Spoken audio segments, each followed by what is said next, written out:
Cult of Myrtle Grove. Part 1. The church in Myrtle Grove, also known as Murder Grove, was an eerie and foreboding structure. The locals whispered of dark secrets surrounding the place, and it was common knowledge that a cult of Satanist worshippers held their rituals there. The priest of the group, known as the Goat, was rumored to wear a mask made from the head of a sacrificed goat during these rituals. Despite the rumors, the church remained standing and open to the public. Those who dared to enter were met with a musty scent that seemed to cling to their skin, and the pews were worn and creaky.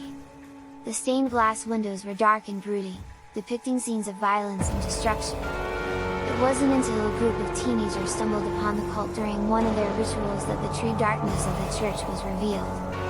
The teens had been out exploring the nearby woods when they heard chanting and stumbled upon the church. They peered through a crack in the door and saw the goat, dressed in his flowing black robes and wearing his signature goat mask, leading a group of hooded figures in a ritualistic dance. The teens were terrified and ran back to town to report what they had seen, but nobody believed them. They were dismissed as having wild imaginations or seeking attention. But as the months went on, strange things began to happen in Myrtle Grove. People went missing, and their bodies were later found in the woods, their eyes gouged out and their throats slit. Rumors began to spread that the goat and his cult were responsible for the murders. But there was never any proof, and the church continued to hold its dark secrets close. It wasn't until the local sheriff's son went missing that the town began to take the rumors seriously.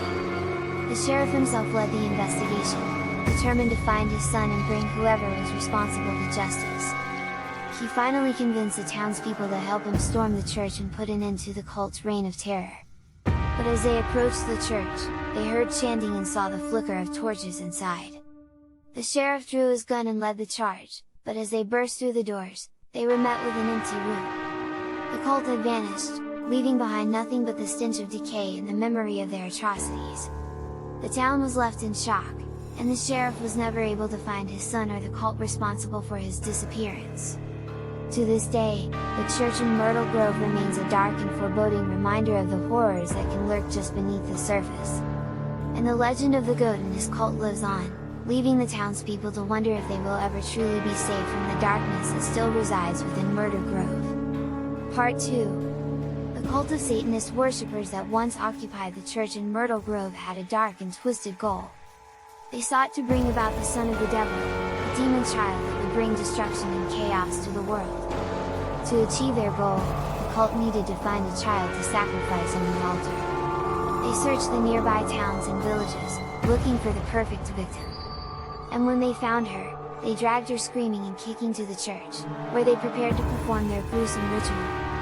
The girl was just a child, barely 7 years old. Her body was small and fragile, but the cultists were relentless.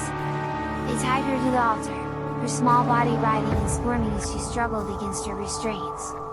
The priest of the cult, the goat, stood over the girl, his eyes gleaming with malice. He raised his dagger high, ready to plunge it into the child's chest. And as he did, a swirling vortex of black smoke appeared above the altar. From within the smoke emerged the devil himself, a towering figure with horns and wings and a body made of fire. He looked upon the child with hunger in his eyes, and he demanded a sacrifice. The cultists began to chant, their voices rising in a sickening chorus. And as they did, the devil reached down and grabbed the child's small body in his massive claws. He lifted her up to his face, his breath hot and fetid on her skin. And then he began to fuck her. The cultists watched in horror and ecstasy as the devil ravished the child. Her screams echoed through the church, mingling with the sound of their chanting. And when the devil was finished, he tossed the child's lifeless body aside and vanished back into the smoke.